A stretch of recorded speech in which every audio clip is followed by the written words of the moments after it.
What is economics? By Rosa-Luxemburg. Economics is a peculiar science. Problems and controversies arise as soon as we take the first step in this field of knowledge, as soon as the fundamental question, what is the subject matter of this science, is posed. The ordinary working man, who has only a very vague idea of what economics deals with, will attribute his haziness on this particular point to a shortcoming in his general education. Yet, in a certain sense, he shares his perplexity with many learned scholars and professors who write multi-volumed works dealing with the subject of economics and who teach courses in economics to college students. It appears incredible, and yet it is true, that most professors of economics have a very nebulous idea of the actual subject matter of their erudition.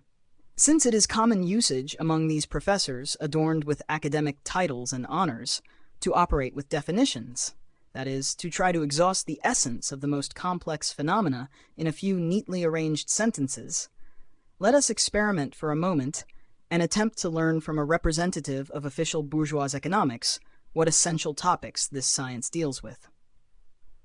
Let us consult first of all the head of the German professorial world, the author of an immense number of frightfully huge textbooks dealing with economics, the founder of the so-called historical school of economics, Wilhelm Roscher.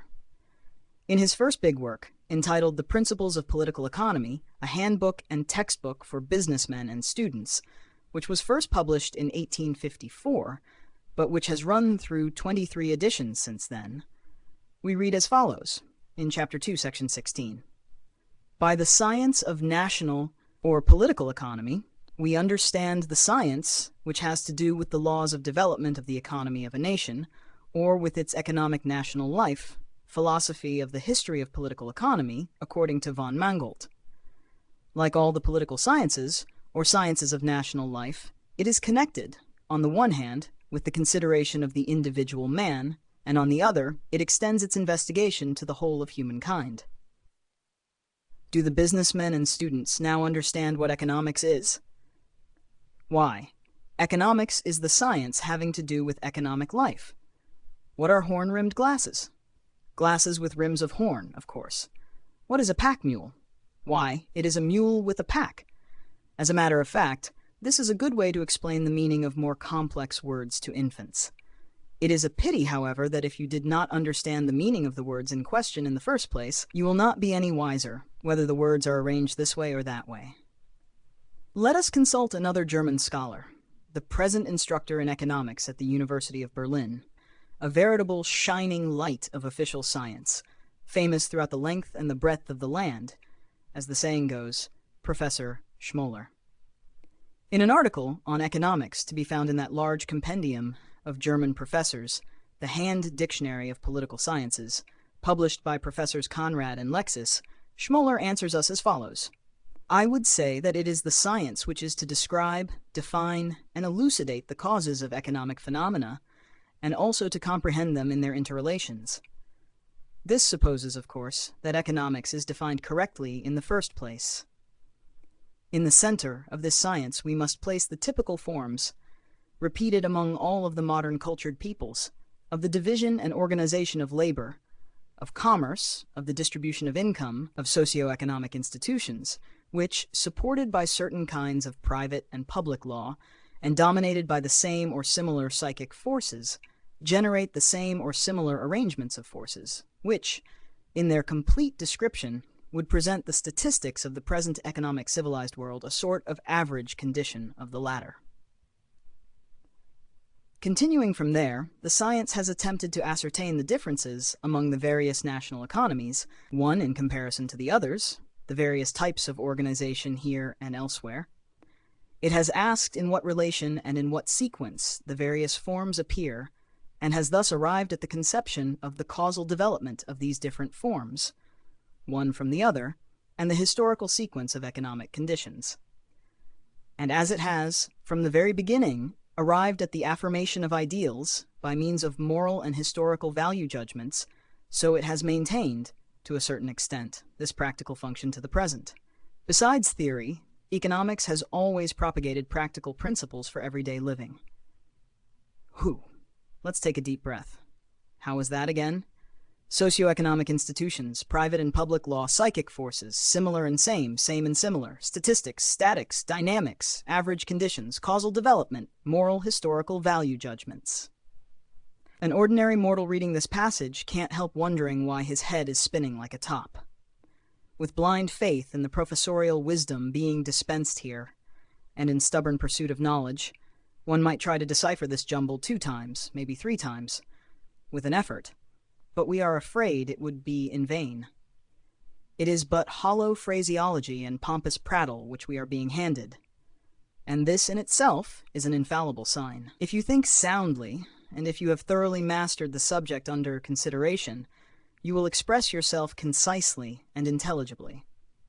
When you are not dealing with the intellectual gymnastics of philosophy or the phantasmagoric ghosts of religious mysticism, and you still express yourself in an obscure and rambling manner, you reveal that you are in the dark yourself, or that you have a motive for avoiding clarity.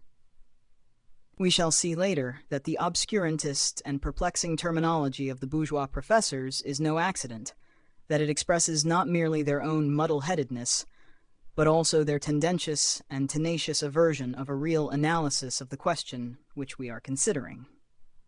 That the precise definition of the nature of economics is a matter of dispute may be demonstrated from a purely superficial aspect: its age. The most contradictory views have been expressed about the age of this science. For example, a well-known historian and former professor of economics at the University of Paris, Adolphe Blanqui, brother of the famous socialist leader and soldier of the Commune, Auguste Blanqui, commences the first chapter of his History of Economic Development with the following synopsis. Economics is older than one might think. The Greeks and Romans already had one of their own. On the other hand, other writers discussing the history of economics, e.g. Eugen Duhring, formerly lecturer at the University of Berlin, consider it important to emphasize that economics is much younger than is commonly thought, that this science had arisen as late as the latter half of the 18th century. In order to present socialist opinions also, let us quote Lassalle's remark, made in 1864 in the preface to his classic polemic against Schulze-Delitzsch's Capital and Labor. Economics is a science the rudiments of which are in existence, but which is yet to be solved definitively. On the other hand, Karl Marx subtitled his economic main work, Capital, The Critique of Political Economy, the first volume of which appeared, as if in fulfillment of Lassalle's pronouncement 3 years later, in 1867. By means of the subtitle, Marx puts his own work outside the pale of conventional economics, regarding the latter as something concluded, finished, something to be criticized conclusively. This science, some contend, is as old as the written history of mankind. Others contend that it is barely a century and a half old. A third group insists that it is still in its infancy. Still others assert that it has already outlived its usefulness, and that it is time to pass critical and final judgment on it in order to hasten its demise. Would you not admit that such a science is a unique and complicated problem? It would be quite ill-advised to ask one of the official bourgeois representatives of this science, how do you explain the curious fact that economics, and this is the prevailing opinion these days, was started only rather recently, a mere 150 years ago? Professor Duhring, for example, will reply with a great many words, asserting that the Greeks and Romans had no scientific concepts at all about economic problems, nothing but irresponsible, superficial, very vulgar notions culled from everyday experience, that the Middle Ages were entirely unscientific to the nth degree. This learned explanation obviously does not help us at all.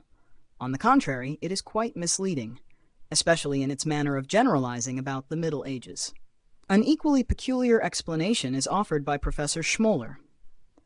In his article quoted above, he contributes the following gem to the general confusion. For centuries, many separate private and social economic facts had been observed and described, a few economic truths had been recognized, and economic problems had been discussed in systems of law and of ethics.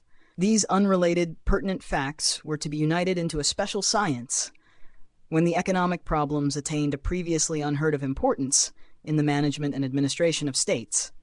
From the 17th until the 19th century, when numerous writers occupied themselves with them, Education about them became necessary to university students. And at the same time, the evolution of scientific thought in general led to the interrelating of these collected economic sayings and facts into an independent connected system by using certain fundamental notions, such as money and barter, national politics on economic matters, labor, and the division of labor.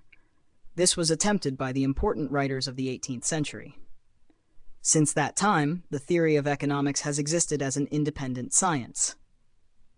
When we squeeze what little sense there is from this long-winded passage, we obtain the following. There were various economic observations which, at least for a while, were lying around and about here and there, not doing much of anything. Then, all of a sudden, as soon as the management and administration of the state, he means the government, needed them, and when, as a consequence, it became necessary to teach economics at the universities, these economic sayings were collected and taught to college students.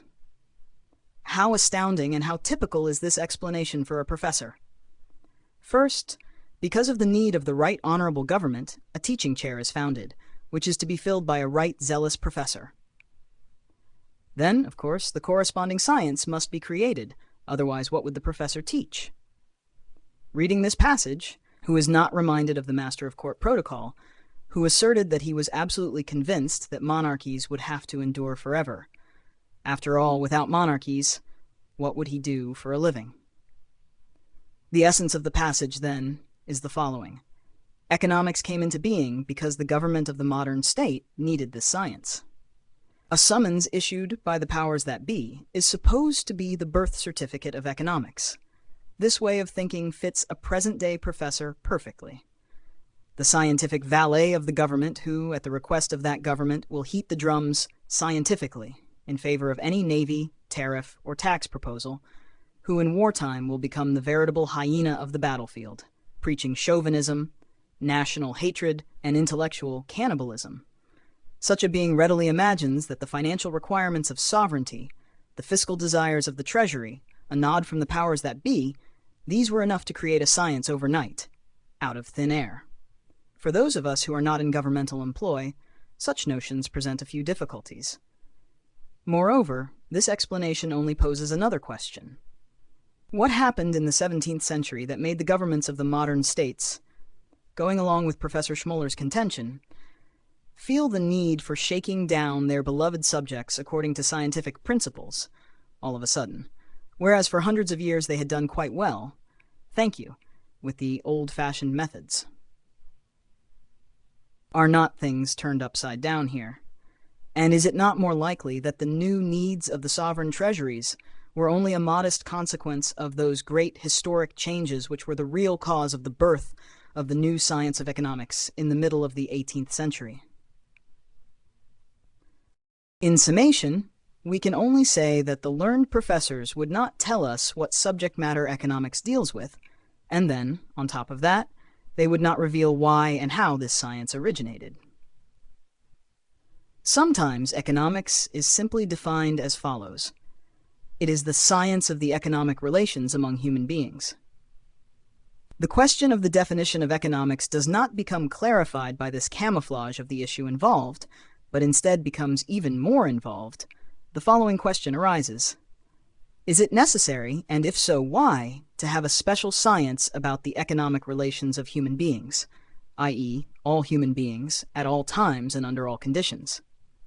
Let us pick an example of human economic relations, a simple and illustrative example, if possible. Let us imagine ourselves living in that historic period when world economy did not exist as yet, when commodity exchange flourished only in the towns, while on the countryside natural economy, i.e. production for one's own use, predominated on the great landed estates as well as on the small farms. Let us consider, for example, conditions in the Scottish Highlands in the 1850s, as described by Dugald Stewart.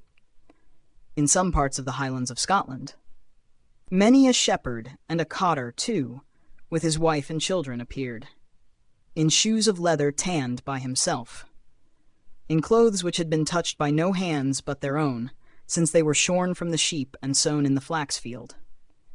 In the preparation of these scarcely a single article had been purchased, except the awl, needle, thimble, and a few parts of the ironwork employed in the weaving. The dyes, too, were chiefly extracted by the women from trees, shrubs, and herbs, cited by Karl Marx, Capital, Vol. 1. Or let us take an example from Russia, where only a relatively short while ago, at the end of the 1870s, the condition of the peasantry often was as follows. The soil which he, the peasant of the district Vyazma in the province of Smolensk, cultivates supplies him with food, clothing, almost everything which he needs for subsistence: bread, potatoes, milk, meat, eggs, linen, cloth, sheepskins, and wool for warm clothing. He uses money only when buying boots, a few toilet articles like belts, caps, gloves, and also a few essential household items: earthen and wooden dishes, fire hooks, pots, and similar items. There are similar peasant households in Bosnia and Herzegovina, in Serbia, and in Dalmatia even to this day. If we were to ask such a self-sufficient farmer from the highlands of Scotland, or from Russia, from Bosnia or Serbia, the customary professorial questions about his economic motives, about the origin and distribution of his wealth, and similar problems of economics, he would lift his eyes in amazement. Why and towards what end are we working? Or, as the professors would say, what motivates you in your economy? The peasant most assuredly would reply as follows: well now, let's see. We got to live since, as the saying goes, roast squabs aren't flying into our mouths just yet. If we didn't work, then we would die of hunger. We work so we can make out, so we can eat sufficiently, clothe ourselves neatly, so we can keep a roof over our heads. What do we produce? What purpose does our labor fulfill?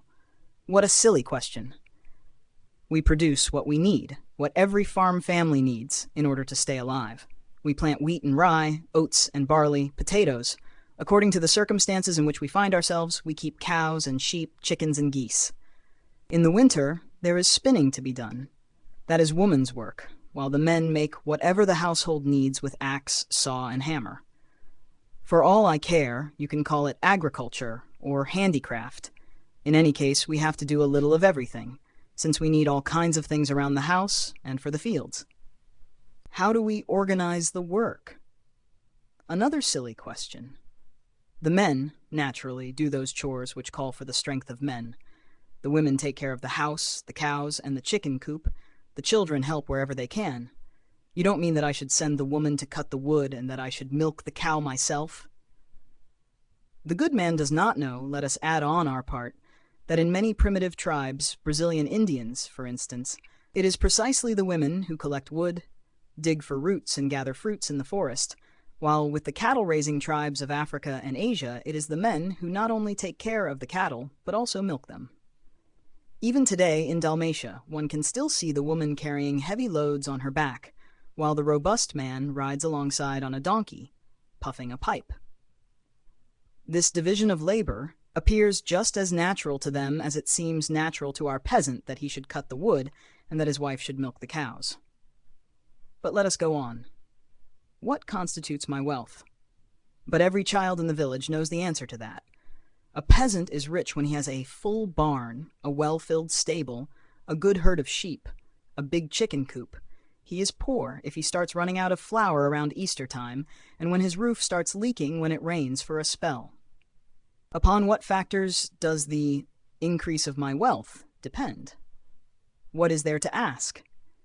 If I had a larger piece of land, I would be richer, and if in the summer, God forbid, a big hailstorm comes down, then everyone in the village will be poor in less than 24 hours. We have permitted the farmer to answer the customary questions of economics very patiently, but we may be sure that if the professor had come to the farmhouse in person, with notebook and fountain pen to do his scientific research, that he would have been shown the gate very brusquely before he ever reached the halfway mark in his questioning. And as a matter of fact, all the relations in such a peasant economy are so open and transparent that their dissection by the scalpel of economics appears indeed idle play. Of course, one might object and assert that the example perhaps is ill-chosen, that in a tiny self-sufficient farm household, the utmost simplicity is indeed a result of the scanty resources and of the small scale on which production is carried on. Well then, let us leave the small farm household, which manages to keep the wolf from its doorstep, in some God-forsaken, out-of-the-way locality somewhere. Let us raise our field of vision until it hits the highest summit of a mighty empire. Let us examine the household of Charlemagne. This emperor succeeded in making the German Empire the mightiest in Europe during the early 9th century.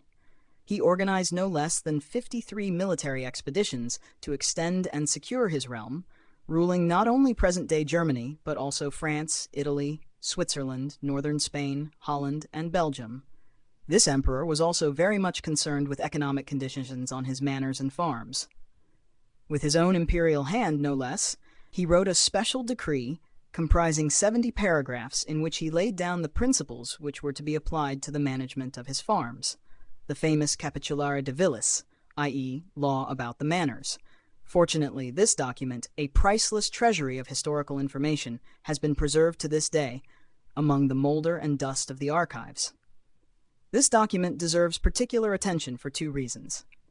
First of all, most of the agricultural holdings of Charlemagne subsequently developed into mighty free cities. Aix-la-Chapelle, Cologne, Munich, Basel, Strasbourg, and many other German and French cities used to be the agricultural property of Charlemagne in times long since past. Secondly, the economic regulations of Charlemagne constituted a model for all the larger ecclesiastical and secular estates of the early Middle Ages. Charlemagne's manners kept the traditions of old Rome alive and transplanted the refined culture of the Roman villas into the rough milieu of the young Teutonic nobility. His regulations about winemaking, gardening, fruit and vegetable raising, poultry breeding, and so forth were a historic achievement of lasting significance. Let us take a closer look at this document. The great emperor, first of all, asks that he be served honestly, that his subjects on the manors be well taken care of and protected from poverty, that they not be burdened with work over and above their normal capacities, that if they work at night, they be compensated for it. The subjects, on their part, should apply themselves diligently to grape growing, and should put the pressed grape juice into bottles, so that it not suffer deterioration. If they shirk their duties, they are to be chastised upon the back or elsewhere. The emperor directs further that bees and geese should be kept. Poultry is to be well cared for and to be increased. Careful attention is to be paid to increasing the stock of cattle and brood mares, and also to sheep raising. We desire, furthermore, writes the emperor, that our forests are managed intelligently, that they are not cut down, and that sparrowhawks and falcons should be kept therein. Fat geese and chickens should always be kept at our disposal. Eggs which are not consumed are to be sold at the markets.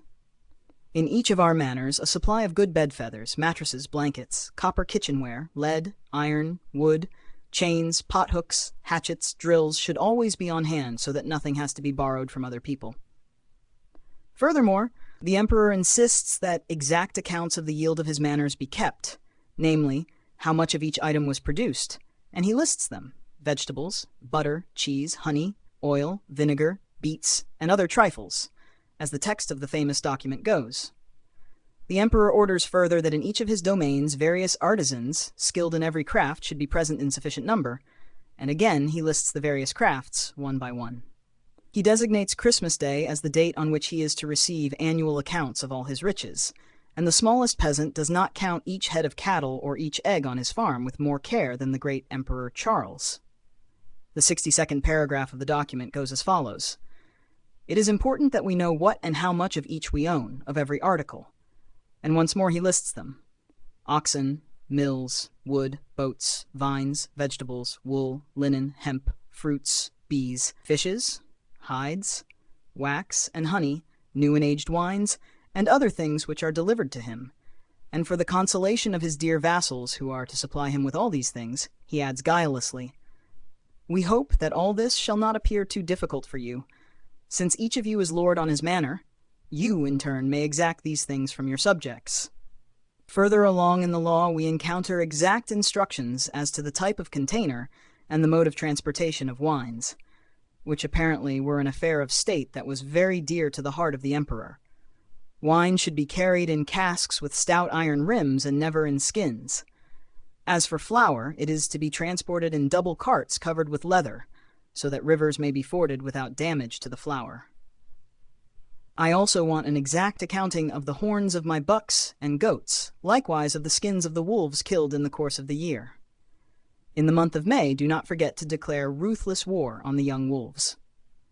Finally, in the last paragraph, Charles the Great lists all the flowers and trees and herbs which he wants to grow on his manors, such as roses, lilies, rosemaries, cucumbers, onions, radishes, caraway seeds, etc.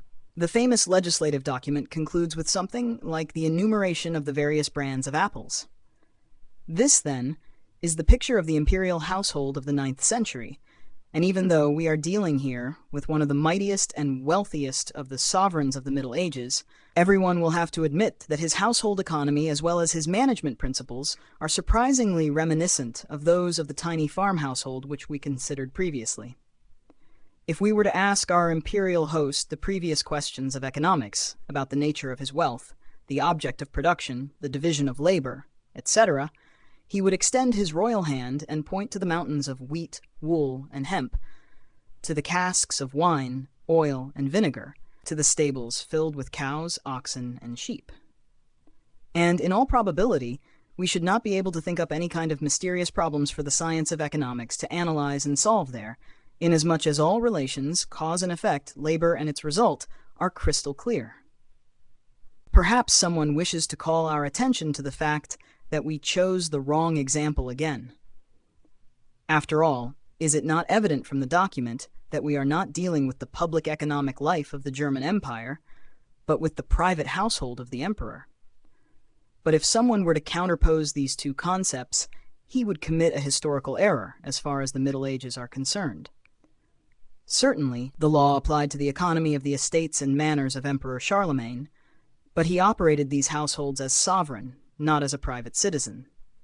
Or, to be more specific, the emperor was lord on his own manorial estates, but each great noble lord of the Middle Ages, especially at the time of Charlemagne, was a similar emperor on a smaller scale, because his free noble ownership of the land made him lawmaker, tax collector, and judge over all the inhabitants of his manors. That the economic decrees of Charles were acts of government is proved by their form. They are a part of the 65 laws or capitulari of Charles, written by the emperor and promulgated at the annual imperial diet of his princes. And the regulations about radishes and about iron-rimmed casks flow from the same despotic authority and are written in the same style as, for instance, his admonitions to the ecclesiastics in Capitulari Episcoporum, the law about the bishops, where Charles grabs the servants of the Lord by the ears and lectures them sternly not to swear, not to get drunk, not to visit places of ill repute, not to keep mistresses, and not to sell the holy sacraments for too dear a price. We might search high and low in the Middle Ages. We would not be able to find anywhere an economic unit on the countryside for which Charlemagne's manors would not be models and prototypes, whether noble domains or simple peasant farms, whether we consider separate, independently working peasant families or collectively laboring village communities.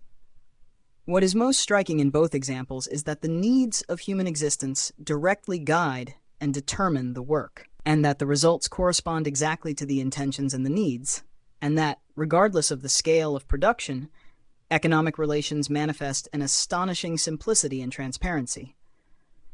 The small farmer on his plot of land, as well as the great sovereign on his manors, both of them know exactly what they want to accomplish in production. And what is more, neither has to be a genius to know it. Both want to satisfy the ordinary human requirements of food, drink, clothes, and to obtain the various comforts of life. The only difference is that the peasant sleeps on a straw mat, while the noble lord sleeps in a soft feather bed. The peasant drinks beer and mead, and also plain water, while the lord drinks fine wines at his table. The difference is one of quantity and in the kinds of goods produced. The basis of the economy, however, and its main object remain the same, i.e., the direct satisfaction of human needs. The labor which achieves this purpose is in accord with its result as a foregone conclusion. And in the labor process, too, there are differences. The peasant works with his own hands in company with the members of his family. He receives as many labor products as his plot of land, and his portion of the common lands are capable of producing. Or, more exactly, insofar as we are speaking here of the medieval serf, as much as the labor services and the tithes exacted by the lord and by the church have left him. The emperor and each noble lord do not labor in person, forcing his subjects and his tenants to do his work for him instead. But whether the peasant families work for themselves or for the lord, under the supervision of the village elder or of the lord's steward, the result of production is merely a certain quantity of the means of subsistence, in the larger meaning of that term, those things which are needed, and about as much as is required. We may turn and twist this economy as much as we might want to. We shall find in it no riddles to be understood only by thoughtful analysis, by a special science. The dumbest peasant of the Middle Ages knew exactly on what his wealth, perhaps we should say poverty, depended aside from the natural catastrophes which, every once in a while, hit the lord's as well as the peasant's land. The peasant knew very well that his poverty had a very simple and direct causation. First, the limitless extortions of labor services and money fees exacted by the lord. Second, the thievery of the same lords perpetrated at the expense of the village common lands, communal forests, and village water rights. And what the peasant knew he screamed to the heavens when he set the red cock on the housetops of the bloodsuckers. The only matter to be determined by scientific investigation in this type of economy was the historic origin and the development of these kinds of relations. The question of how it happened that in all of Europe the formerly free peasant lands had been transformed into noble domains from which tributes and rents were exacted. How the formerly free peasantry had been transformed into an oppressed class, constrained to perform labor services, to be bound to the land, even during the later stages. Things look entirely different as soon as we turn our attention to any phenomena of present economic life. Let us take, for example, one of the most remarkable and striking phenomena, the commercial crisis. Every one of us has lived through a few great commercial and industrial crises, and we know from our own experience the process described by Friedrich Engels in a classic passage. Commerce becomes dull, the markets are glutted, the products lie there as abundant as they are unsalable, hard cash becomes invisible, credit vanishes, the factories are closed, the working masses lack the means of subsistence, because they have produced too much of the means of subsistence. Bankruptcy follows upon bankruptcy, forced sale upon forced sale. The stagnation lasts for years.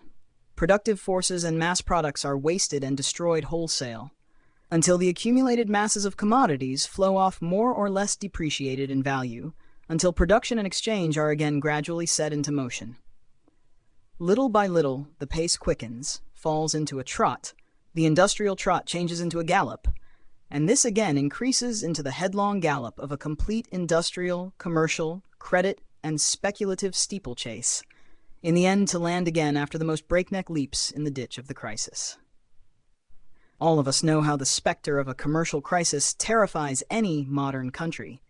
Even the way in which the approach of such a crisis is heralded is most significant.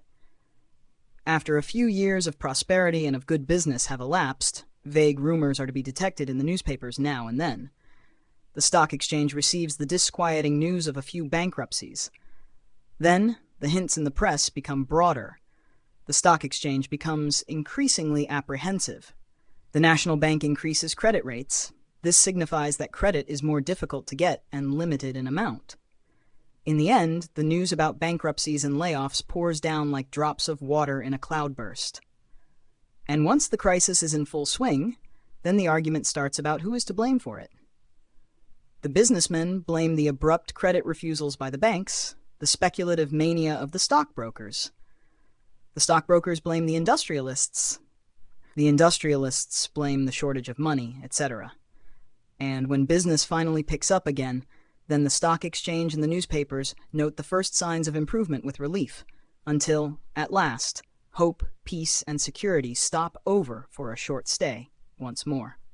What is noteworthy in all this is the fact that the crisis is looked upon and treated by all concerned, by all of society, as something beyond the sphere of human volition and beyond human control, as a heavy blow struck by an invisible and greater power, an ordeal sent down from the heavens, similar to a heavy thunderstorm, an earthquake, or a flood. The language customarily employed by the trade journals in reporting a crisis is studded with such expressions as, the formerly serene sky of the business world commences to be overcast with dark clouds, or when a sharp increase in bank credit rates is reported, it is inevitably served up under the title of storm warnings, and after the crisis we read of the passing thunderstorm and the serene business horizon. This mode of expression reveals more than the mere bad taste of the newspaper hacks of the financial page. It is absolutely typical of the attitude towards a crisis, as if the latter were the result of the workings of a natural law. Modern society notes its approach with horror. It bows its head tremblingly under the blows coming down as thick as hail. It waits for the end of the ordeal and then lifts its head once more, at first timidly and skeptically. Only much later is society almost reassured again. This is exactly the same way in which people in the Middle Ages regarded famines or plagues, the way the farmer today endures a thunderstorm, the same consternation and helplessness in the face of a severe ordeal. But famines and pestilences are natural phenomena first and foremost, even though in the last analysis they too are social phenomena, a bad harvest, the spread of disease germs, and so forth. A thunderstorm is an event caused by the elements of physical nature, and no one, at least not with the present development of the natural sciences and of technology, is able to bring about or to prevent a thunderstorm. But what is a modern crisis? It consists of the fact that too many commodities have been produced. They find no purchasers, and therefore commerce and then industry stop. The manufacture of commodities, their sale, trade, industry, all these are relations of human society. It is man himself who produces commodities, and it is man himself who buys them. Exchange takes place from one person to another, and we will find in the factors which make up a modern crisis not a single circumstance which would fall outside the sphere of human activity. It is, therefore, human society which periodically creates the crisis. And yet, at the same time, we know that the crisis is a real scourge of modern society, that it is awaited with horror, endured in despair, that it is not desired nor wished for by anyone, except for a few stock exchange manipulators who attempt to enrich themselves quickly at the expense of others, and who just as frequently as not are taken in themselves. The crisis, at the very least, is a risk or an inconvenience for everyone. No one wants a crisis, and yet it happens. Man creates it with his own hands, even though he does not want it for anything in the world. Here, in fact, we have before us a question of economic life which none of the participants can explain. The medieval peasant on his small plot produced, on the one hand, what his lord, and, on the other, what he himself desired and needed. Wheat and cattle, means of subsistence for himself and his family. The great lord of the Middle Ages had those things produced for himself which he wanted and needed: wheat and cattle, good wines and fine clothes, food and luxury items for himself and his household. But contemporary society produces what it neither wants nor needs: depressions. From time to time it produces means of subsistence which it cannot consume. It periodically suffers famines while immense warehouses are full of unsalable products. Needs and their gratification, the object and consequence of labor, do not agree anymore. Something dark and mysterious has come between them and separated them. Let us take another example from today's life, known to everyone and only too well known by the workers of all countries: unemployment. Like the crisis, unemployment is nothing less than a cataclysm which afflicts society from time to time. To a larger or smaller extent, it is a constant, everyday symptom accompanying economic life today. The best organized and best paid layers of the workers, who keep track of their unemployed members, note an unbroken chain of statistics of unemployed people for every year and every month and for every week in the year. These numbers of unemployed workers may undergo major fluctuations, but never, not even for a second, do they drop to zero. How helplessly present-day society confronts unemployment, that dreaded chronic disease of the working class, is shown every time its spread becomes so great that the legislative bodies are forced to concern themselves with it. After much talking back and forth, these deliberations habitually end with the passing of a resolution to institute an inquiry, an investigation about the actual number of unemployed. In the main, they limit themselves to measure the current scope of the malady, just as in floods, the level of the water is measured by a water gauge. At the most, a weak palliative is prescribed in the form of unemployment relief, and this is done most frequently at the cost of the employed workers, in order to lessen the effects of the phenomenon without even attempting to remove the source of the ill itself. In the beginning of the 19th century, that great prophet of the English bourgeoisie, the Parson Malthus, proclaimed with the refreshing brutality which is so characteristic of him, "If the worker cannot get any means of existence from those relatives on whom he may justly make claims, and if society does not need his labor, he who is born into a world already fully occupied has no claim to the smallest particle of food, and as a matter of fact, does not belong upon this world. There is no place set for him at nature's great banquet table. Nature orders him to disappear, and she quickly executes her command." Present official society, with the social reformist hypocrisy so peculiar to it, frowns on such harsh candidness.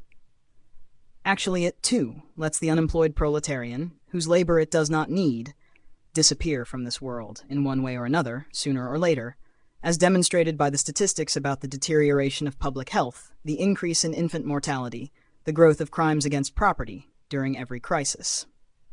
The analogy of unemployment and floods used by us points up the striking fact that we confront great natural catastrophes with less helplessness than our own, purely social, exclusively human affairs. The periodic floods which cause such immense damage in eastern Germany every spring, in the last analysis, result from the complete neglect of the proper countermeasures which has been in evidence up to now. Technology, even in its present stage of development, offers us adequate means with which to protect agriculture from devastation by the uncontrolled waters. Of course, in order to harness this potential force, the means offered by technology must be applied on a large scale. A great regional water control plan which would rebuild the entire danger area, move fields and pastures accordingly, erect dams and locks, and regulate rivers. This great reform is not being undertaken, partly because neither private capital nor the government care to supply the necessary funds, partly because they would encounter the obstacle of the most multifarious private property rights to the land in the extensive area under consideration. However, the means for the control of the flood danger and for the harnessing of the raging waters do exist in present society, even if it is unable to apply them.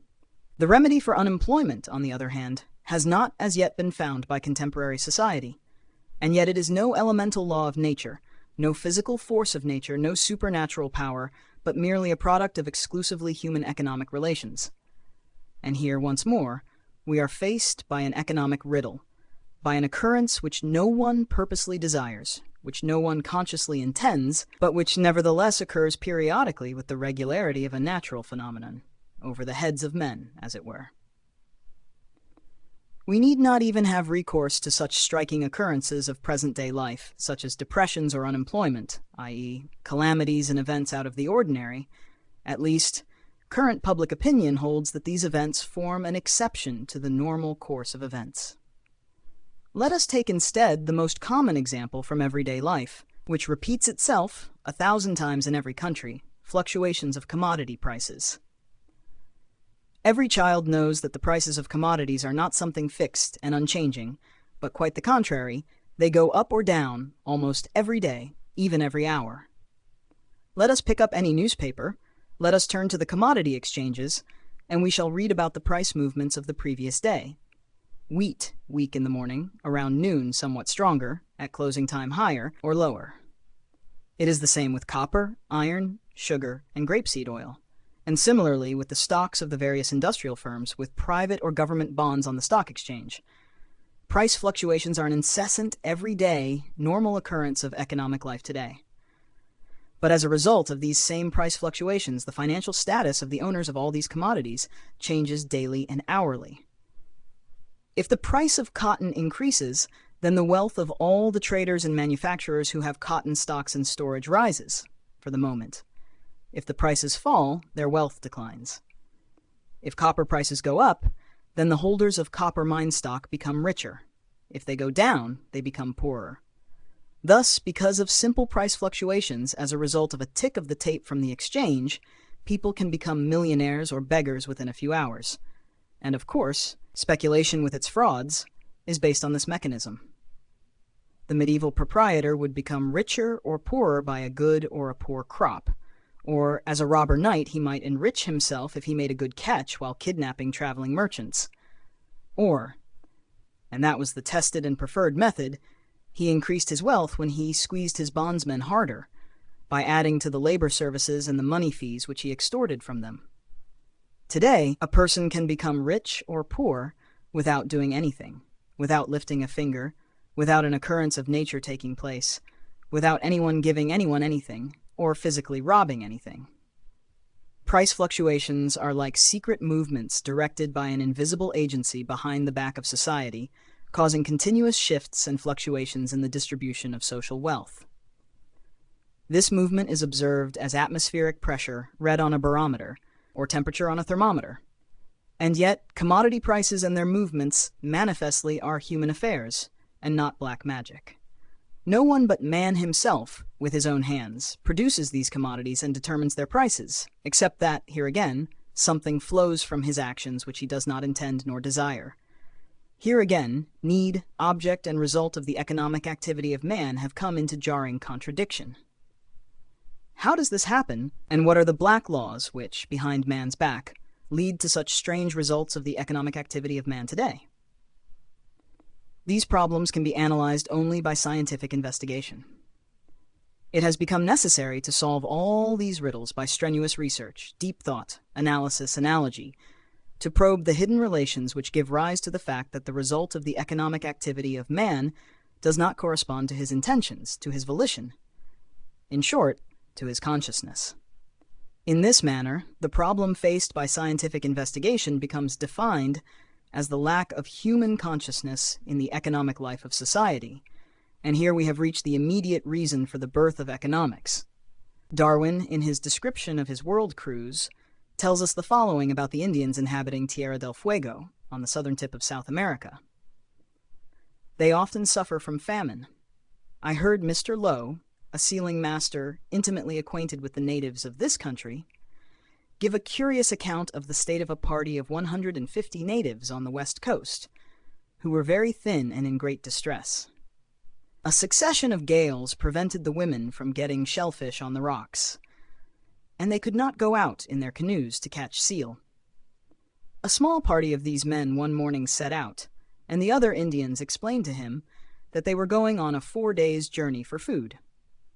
On their return, Lowe went to meet them, and he found them excessively tired, each man carrying a great square piece of putrid whale's blubber with a hole in the middle, through which they put their heads, like the gauchos do through their ponchos or cloaks.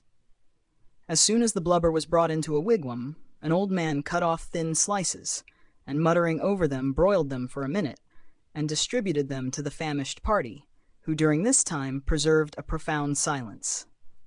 Darwin, The Voyage of the Beagle. These are one of the most primitive peoples to be found anywhere on the face of this globe. The limits within which their volition and their conscious planning may function in their economy are still extremely narrow.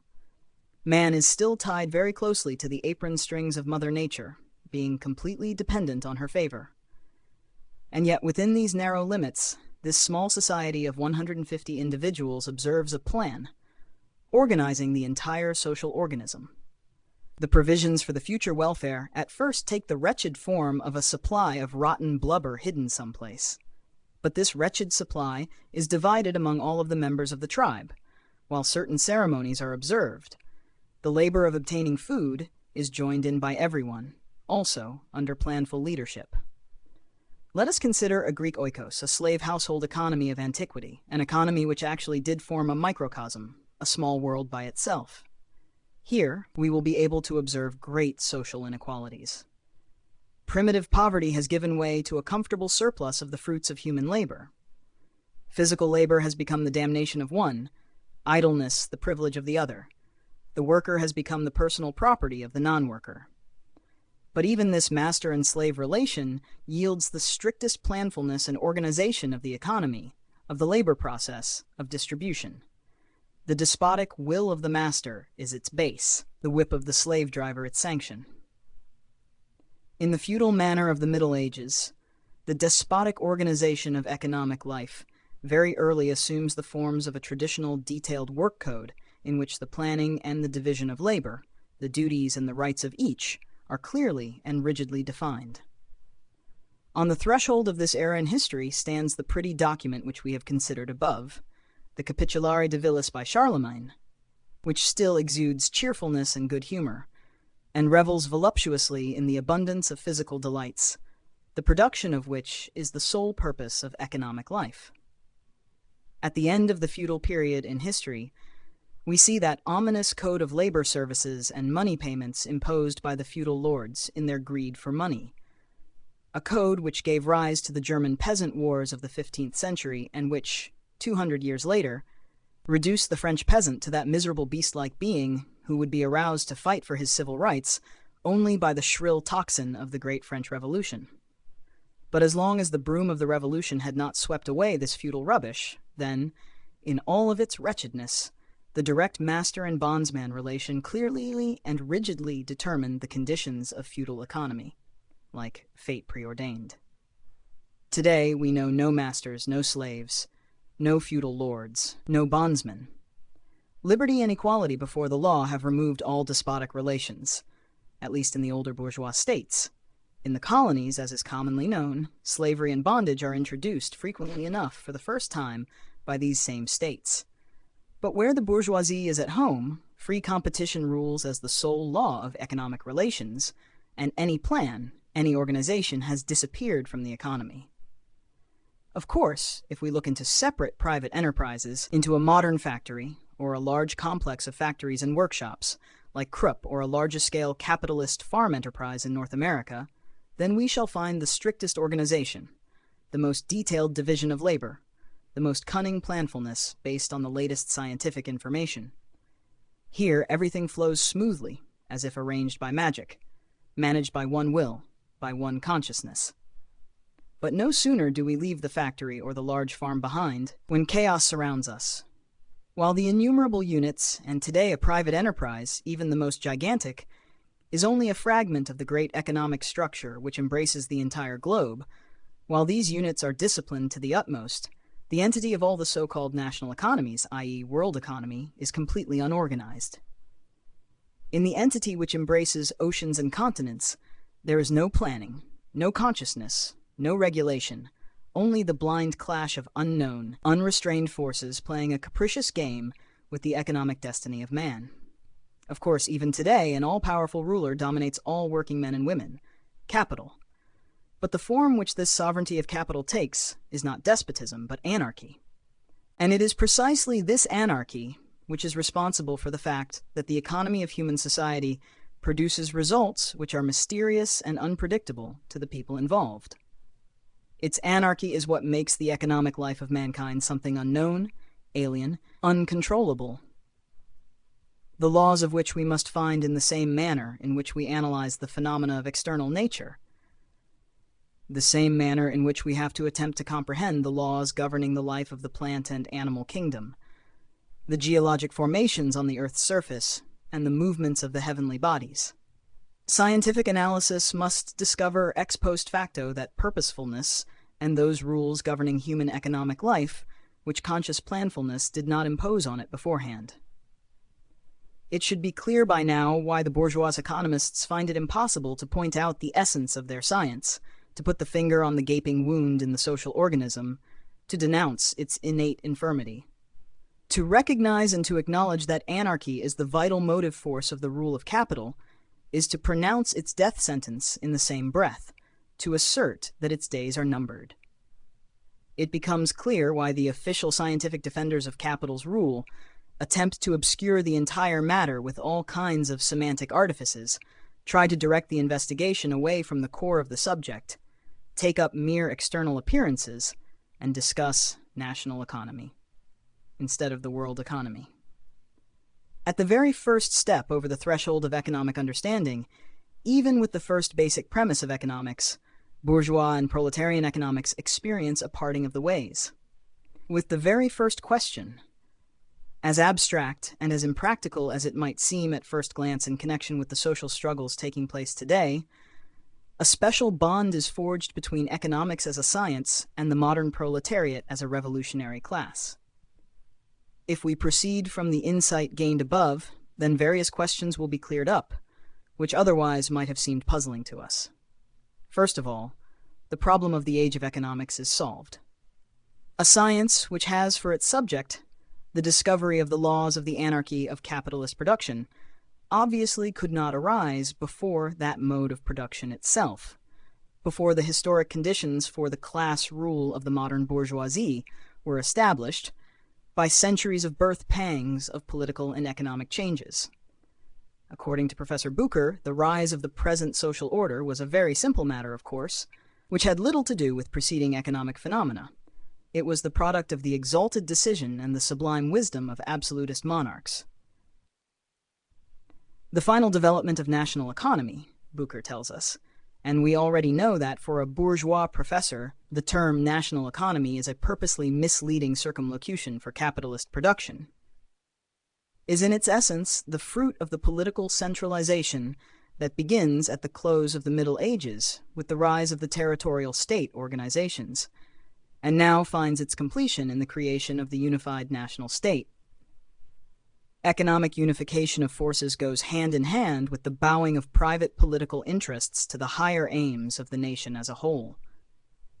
In Germany, it is the more powerful territorial princes, as opposed to the rural nobles and the towns, who seek to realize the modern national idea.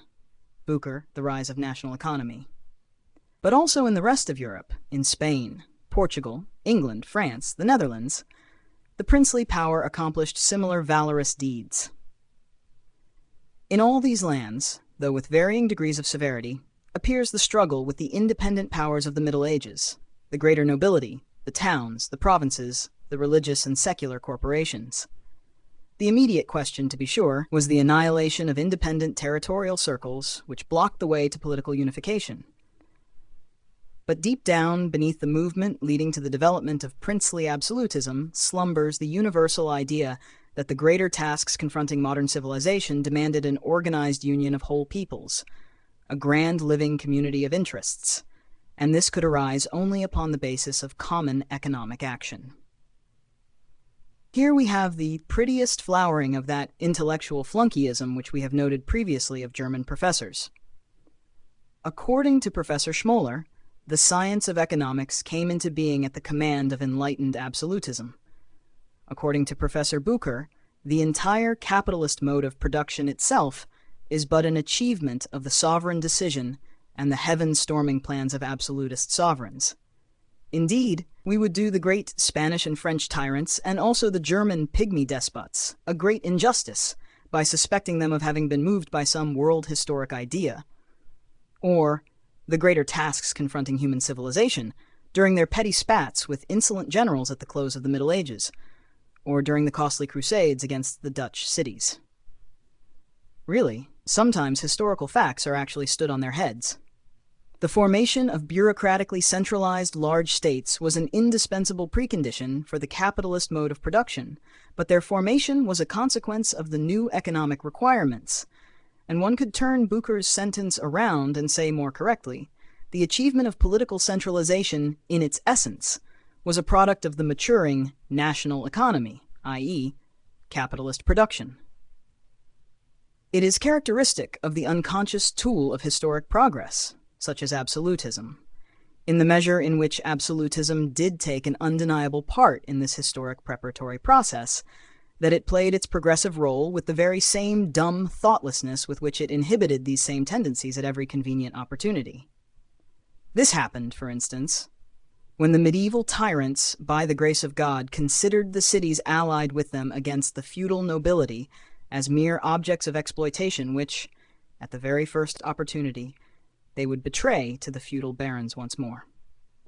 The same sort of thing happened when, from the very beginning, they saw in the newly discovered continent, with all its populace and culture, nothing else but a suitable subject for the most brutal, insidious, and cruel spoliation, to fill their princely treasuries with gold nuggets in the shortest possible time for the purpose of the greater tasks of civilization. The same took place when the tyrants, by the grace of God, put up a stiff-necked resistance to their faithful subjects over that piece of paper called a bourgeois parliamentary constitution, which, after all, was just as necessary to the unhindered development of capital as were political unification and large centralized states. As a matter of fact, entirely different forces were at work. Large transformations in the economic life of the European peoples took place at the close of the Middle Ages, inaugurating the new mode of production. After the discovery of America and the circumnavigation of Africa, i.e., after the discovery of the maritime route to India, had brought an undreamed-of flowering and also a relocation of the trade routes, the breakup of feudalism and of the domination of the towns by the guilds made rapid strides. The tremendous discoveries, conquests, plundering forays into the newly discovered countries, the sudden large influx of precious metals from the new continent, the extensive spice trade with India, the voluminous slave trade which supplied African Negroes to American plantations. All of these factors created new riches and new desires in Western Europe in a very short period of time. The small workshop of the guild artisan, with its 1,001 restrictions, became a brake on the necessary increase of production and on its rapid progress. The big merchants overcame this obstacle by assembling the craftsmen in large manufactures beyond the jurisdiction of the cities. Under the supervision of the merchants, relieved of the restrictive regulations of the guilds, the mechanics produced quicker and better. In England, the new mode of production was introduced by a revolution in agriculture. The flowering of the wool manufactures in Flanders and the concomitant large demand for wool gave the English rural nobility the impulse for transforming large areas of previously tilled land into sheep walks. During this process, the English peasantry was driven from its homes and fields on the most extensive scale imaginable. The Reformation worked in a similar manner. After the confiscation of church property and land, either given away as presents or dissipated by the court nobility and by speculators, the peasants living on this land were also driven from it to a large extent. Thus, the manufacturers and the capitalist farmers found an abundant supply of impoverished proletarians who stood outside any feudal or guild regulations. After an extended period of martyrdom, as vagabonds or as laborers in the public workhouses, having been cruelly persecuted by law and by the police, these poor wretches found refuge in the harbor of wage slavery, toiling for a new class of exploiters. Soon thereafter, the great technological revolutions took place, which permitted the increased utilization of unskilled wage workers who worked alongside the highly skilled artisans, if they did not replace them entirely. On every side, the budding and ripening of the new relations encountered feudal encumbrances and the misery of wretched conditions. The natural economy, on which feudalism was based and which flowed from its very essence, and the pauperization of the great masses of the people, caused by the unchecked pressure of serfdom, restricted the internal outlets of manufactured commodities. The guilds, in the meanwhile, hamstrung and fettered the most important condition of production, labor power. The state apparatus split into an infinite number of political fragments, incapable of guaranteeing public safety, and the welter of tariff and commercial regulations curbed and molested the new commerce and the new mode of production at every step. It was evident that in one way or another, the rising bourgeoisie of Western Europe, as the representative of free world trade and of manufacturing, had to abolish these hindrances, unless it wanted to renounce its world historic mission completely. Before smashing feudalism to smithereens in the Great French Revolution, the bourgeoisie settled accounts with feudalism intellectually, and the new science of economics thus originates as one of the most important ideological weapons of the bourgeoisie as it struggles with the medieval state and for a modern capitalist class state. The developing economic order appeared first under the guise of new, rapidly acquired riches which flooded society in Western Europe, and which stemmed from sources much more lucrative and seemingly inexhaustible and quite different from the patriarchal methods of feudal exploitation, which, moreover, had seen its best day. At first, the most propitious source of the new affluence was not the new mode of production itself, but its pacemaker, the great upswing in commerce. It is for this reason that in the most important centers of world trade, in the opulent Italian commercial republics and in Spain, the first questions of economics are posed and the first attempts at their solution are made. What is wealth? What makes a state poor? What makes it rich? This was the new problem, after the old concepts of feudal society had lost their traditional validity in the maelstrom of new relations. Wealth is gold with which one can buy anything. It is commerce which creates wealth. Those states will become wealthy which are able to import great quantities of gold and which permit none of it to leave the country. World trade, colonial conquests in the New World, manufactures which produce for export, these are the undertakings which must be fostered. The import of foreign products which lure gold out of the country must be prohibited. These were the first teachings of economics, which appear in Italy as early as the end of the 16th century, and which gain popularity in England and in France in the 17th century. And crude as this doctrine still was, it represented the first open break with the ideas of the feudal natural economy and its first bold criticism. The first idealization of trade, of commodity production, and therewith of capital. The first political program to the liking of the ascendant young bourgeoisie. Soon, rather than the merchant, it is the commodity-producing capitalist who steps to the fore, as yet quite cautiously, under the guise of the seedy servant waiting in the antechamber of the feudal prince. Wealth is not gold at all. The French enlighteners of the 18th century proclaim, gold is merely a medium of exchange for commodities. What an infantile delusion to perceive in the shining metal the magic wand for peoples and for states! Is the metal able to feed me when I am hungry? Can it protect me from the cold when I am freezing? Did not the Persian king Darius suffer the hellish torments of thirst while holding golden treasures in his arms, and would he not gladly have exchanged them for a drink of water? No. Wealth is the bounty of nature in food and in those substances with which everyone, king and beggar, gratifies his wants. The more luxuriously the populace satisfies its needs, the richer will be the state, because the more taxes can then be pocketed by the state. And who procures the wheat for the bread, the fibers with which we weave our clothes, the wood and the ores with which we build our houses and our tools? Agriculture. Agriculture, not trade, constitutes the real source of riches. The mass of the agricultural population, the peasantry, the people who create the wealth of everyone else, must be rescued from feudal exploitation and elevated to prosperity. So that I might find buyers for my commodities, the manufacturing capitalist would add softly under his breath. The great landed lords, the feudal barons, should be the only ones to pay taxes and to support the state, since all the wealth produced by agriculture flows through their hands. So that I, who ostensibly do not create any wealth, do not have to pay taxes, the capitalist would slyly murmur to himself. Agriculture, labor on the farm, needs only to be freed from all the restraints of feudalism in order that the fountain of riches may gush in all its natural bounteousness for state and nation. And then will come the greatest happiness of all the people.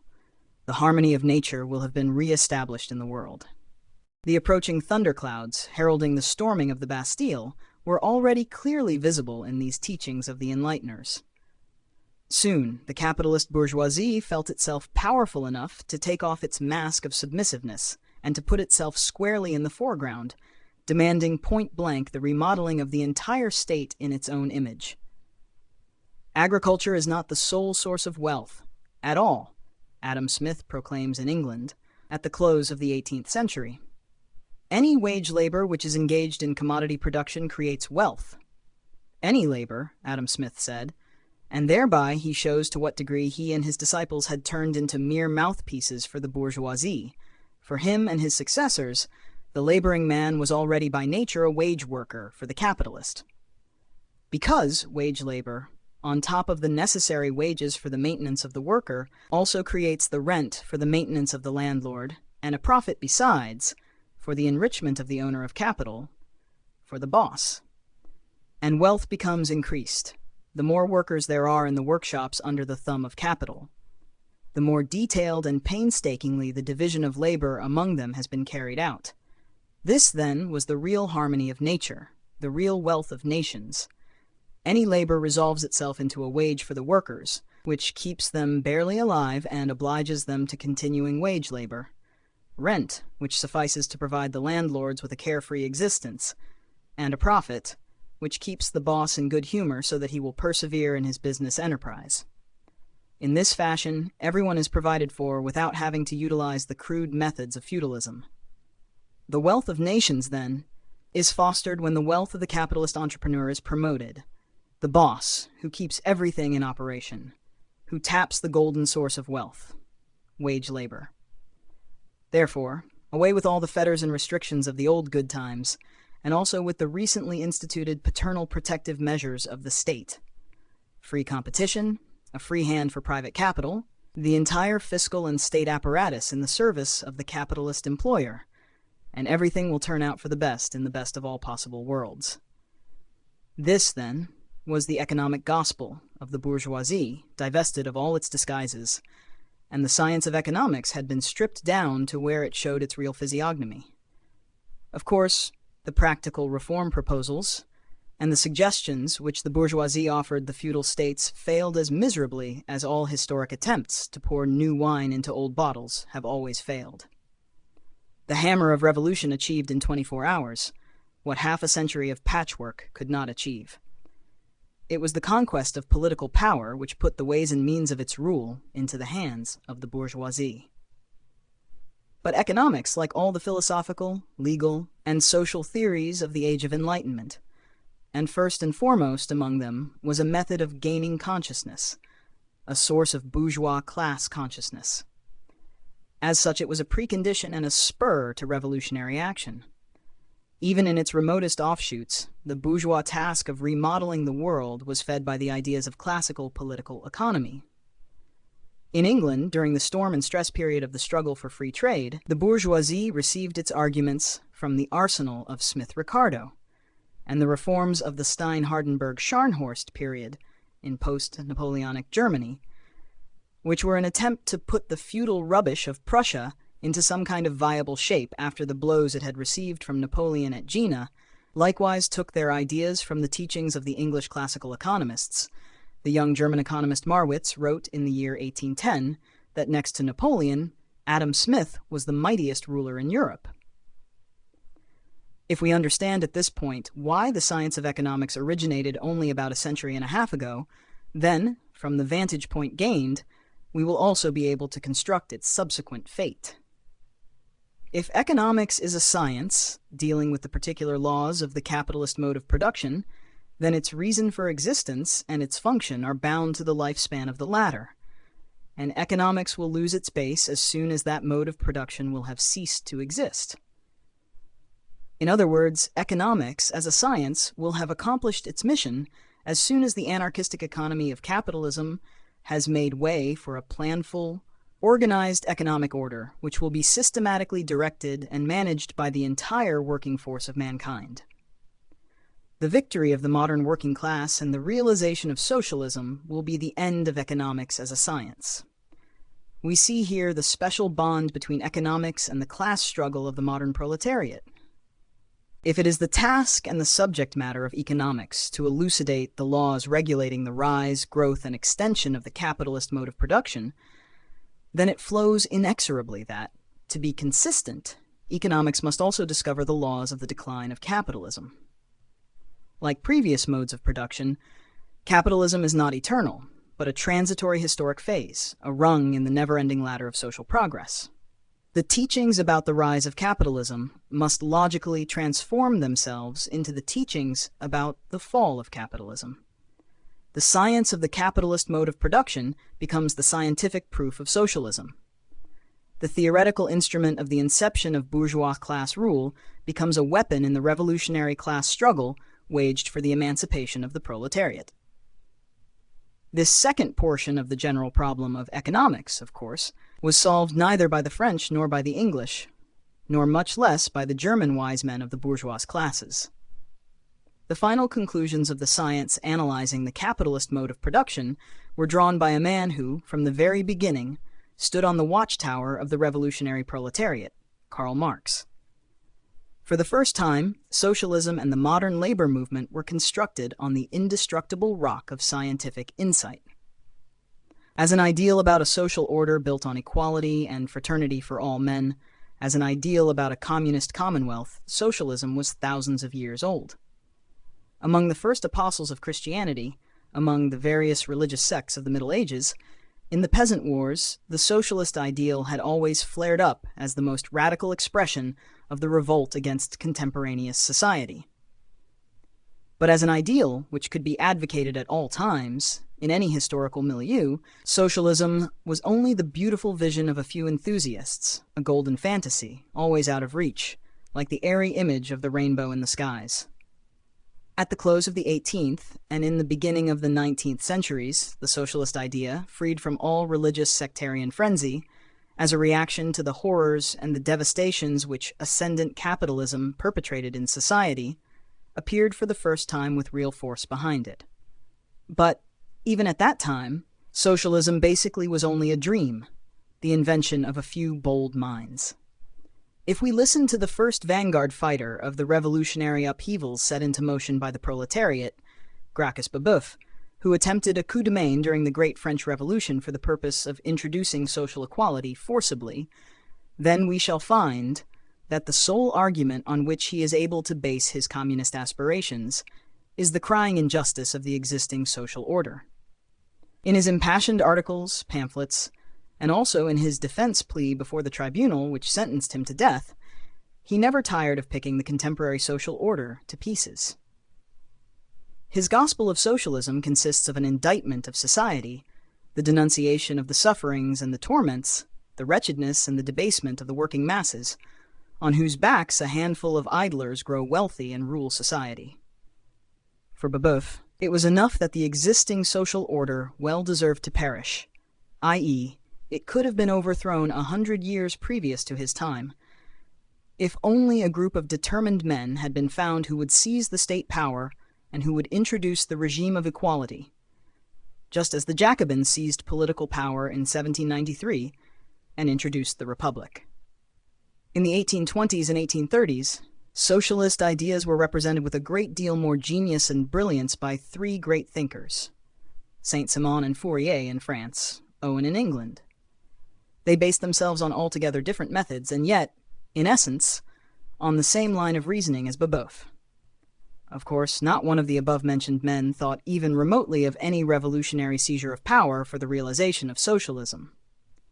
On the contrary, like the entire generation which followed the Great Revolution, they were disappointed with social overthrows and with politics, becoming express adherents of purely pacifist means and propaganda. But the postulation of the socialist idea was the same in all of them. Basically, it was only a scheme, the vision of an ingenious mind who prescribes its realization to suffering humanity for the purpose of rescuing it from the hell of the bourgeois social order.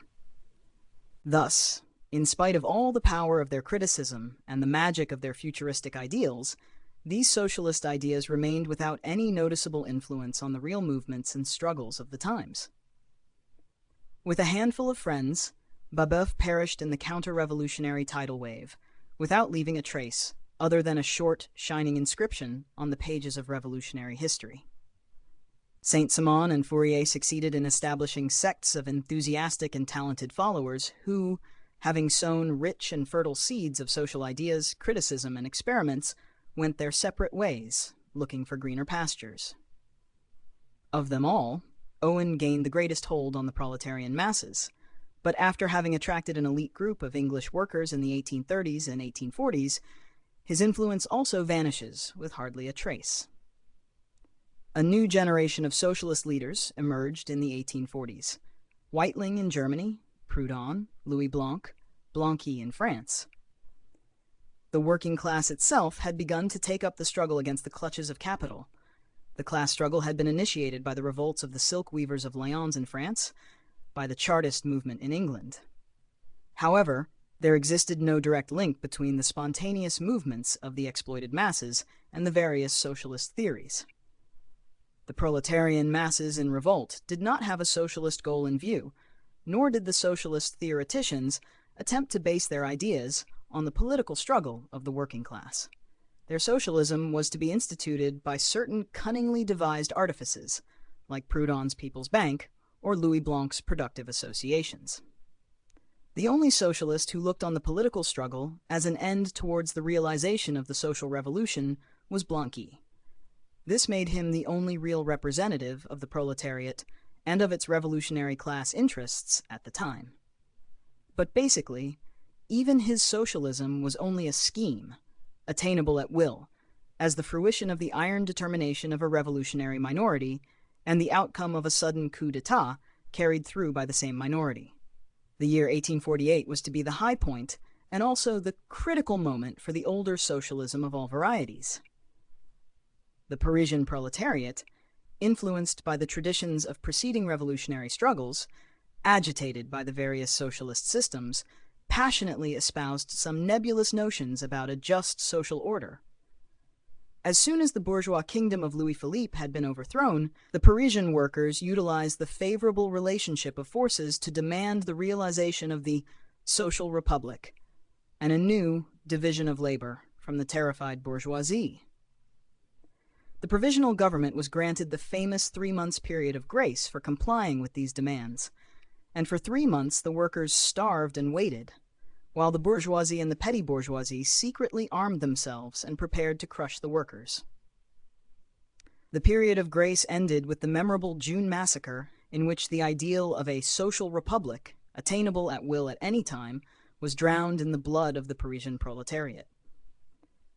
The Revolution of 1848 did not institute the reign of social equality, but rather the political domination of the bourgeoisie and an unforeseen growth of capitalist exploitation under the Second Empire.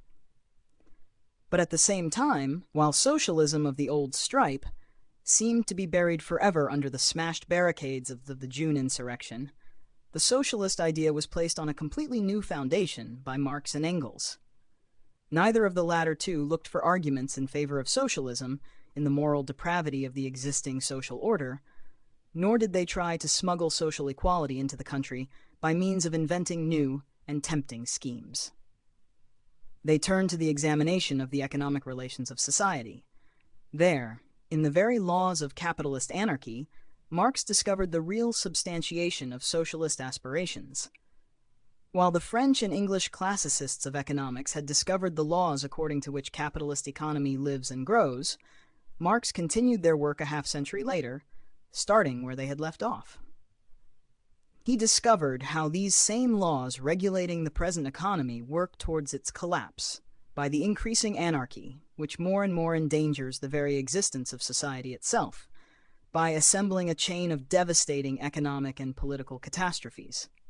As Marx demonstrated, the inherent tendencies of capitalist development, at a certain point of their maturity, necessitate the transition to a planful mode of production consciously organized by the entire working force of society, in order that all of society and human civilization might not perish in the convulsions of uncontrolled anarchy.